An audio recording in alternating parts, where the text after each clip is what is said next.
What if I told you that the most powerful religion on earth doesn't have a god, doesn't have a church, and doesn't ask you to pray, but you worship it every single day?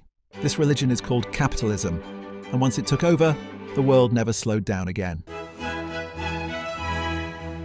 Let's start simple. For most of human history, people believed one thing. Tomorrow will look like today. Same land, same harvest, same tools, same limits. If you made extra money, you spent it. On feasts, on palaces, on wars, on cathedrals. Nobody thought, what if I reinvest this and grow forever? Because forever didn't exist. Then something insane happened. Humans discovered a new belief.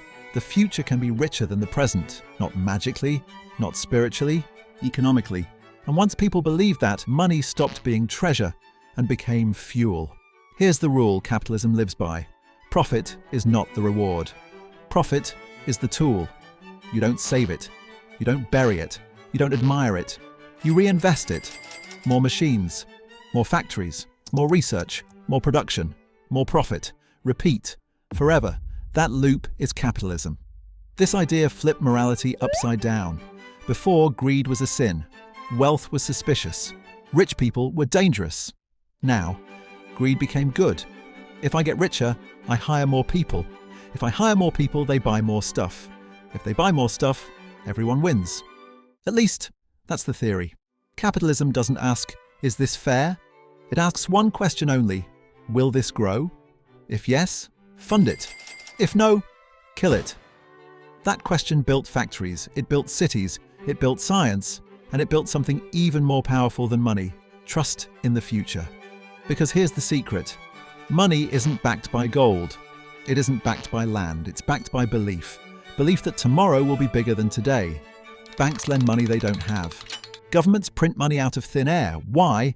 Because they're betting that growth will save them later. Capitalism is a promise system. And when that promise breaks, everything breaks. That's why free markets are a myth. A market without rules isn't free. It's chaos. No police, no courts, no enforcement. Trust dies. Credit dries up. Growth collapses. Markets don't protect themselves. States protect markets.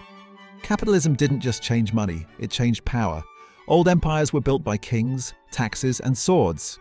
New empires were built by investors, credit, and contracts.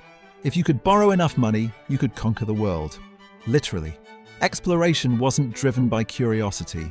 It was driven by return on investment. Ships were startups. Explorers were founders. Empires were portfolios. Credit-funded discoveries. Discoveries created colonies.